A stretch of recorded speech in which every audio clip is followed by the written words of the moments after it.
Hello everyone, स्वागत है सभी लोगों का एक बार फिर से। आज हम रेलवे एनटीपीसी का जो लोग भी तैयारी कर रहे हैं या रेलवे ग्रुप डी का जो भी एग्जामिनेशन का तैयारी कर रहे हैं उसके लिए हम स्पेशल सीरीज आरंभ बैच लेकर आए हैं, जिसमें कि हम साइंस के वो क्वेश्चंस करेंगे जो एग्जाम में पूछे गए हैं। रेलवे एनटीपीसी स्पेशल और रेलवेज के एग्जामिनेशन के लिए सब्सक्राइब कर लीजिए हमारे चैनल को, रेलवे सेलेक्टर्स।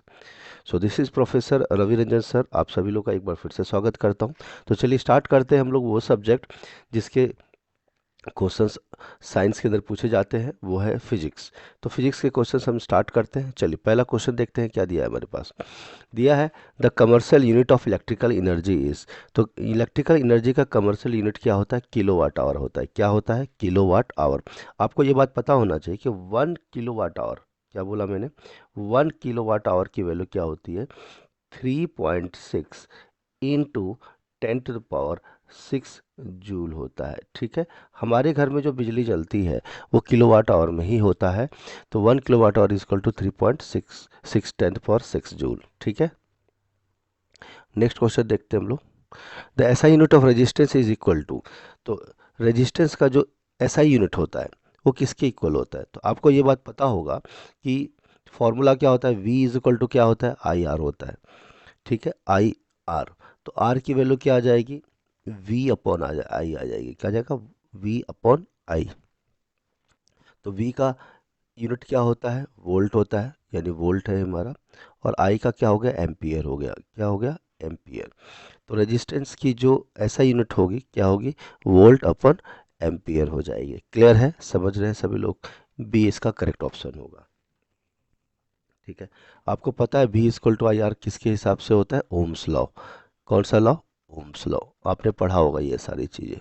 ठीक है, आगे चलते हैं नेक्स्ट क्वेश्चन की तरफ। The physical quantity having a unit of volt पर एम्पियर। वोल्ट पर एम्पियर किसका होता है? जैसा कि अभी जस्ट हमने अभी देखा था, वोल्ट पर एम्पियर किसका है? रेजिस्टेंस का है। किसका है? रेजिस्टेंस का है। चलिए नेक्स्ट क्वेश्चन देखते हैं हम लोग। The unit of resistance. Resistance का यूनिट क्या होता है? ओम होता है। क्या होता है? ओम होता है। आप सभी लोग जानते हैं क्या होता है? ओम होता है। यस और नो? चलिए नेक्स्ट क्वेश्चन की नेक्स्ट क्वेश्चन पे चलते हैं हम लोग। The SI unit of induced potential difference. क्या लिखा है? Induced potential difference. Induced potential difference की अगर हम बात करें तो ये क्या होगा? V, volt. क्या होगा? We.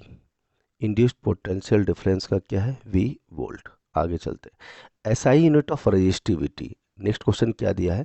SI unit of resistivity का यूनिट क्या होगा? तो आपको ये पता होना चाहिए कि रजिस्टिविटी की अगर हम बात करें तो ये होता है हमारा क्या? Ohm metre. क्या होता है? Ohm into metre.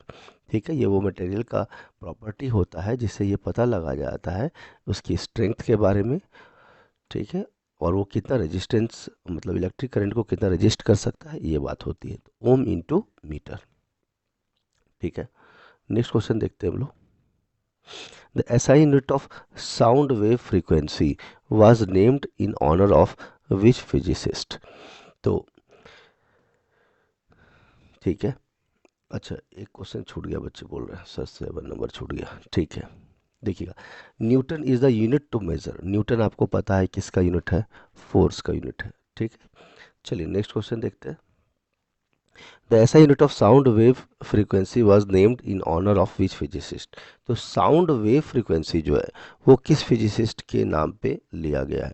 तो आपको ये पता होना चाहिए ये किसके नाम पे लिया गया है? हर्ट्ज। ठीक है, हर्ट्ज। वैसे ये फ्रीक्वेंसी के लिए भी यूज़ करते हैं, तो आपको पता है फ्रीक्वेंसी का ऐसा यूनिट क्या होता है? हर्ट्ज होता है। तो Heinrich Rudolf Hertz is the correct answer. Next question की तरफ चलते हैं। The work done by force acting on object is equal to the amount of force multiplied by the distance travelled in the direction of the force. Which of the following is not a unit of work. ठीक है, ये kilometre के जी metre per second square है। तो मैं आपको बता दूं ये सेकेंड स्क्वायर है, ये भी स्क्वायर है। ठीक है, चलिए तो नेक्स्ट क्वेश्चन हमारे पास क्या दिया हुआ है? ठीक है, तो इसका हमें सॉल्व करना है। तो आपको पता होना चाहिए कि वर्क का जो फॉर्मूला होता है वो क्या होता है? F S cos theta. क्या होता है?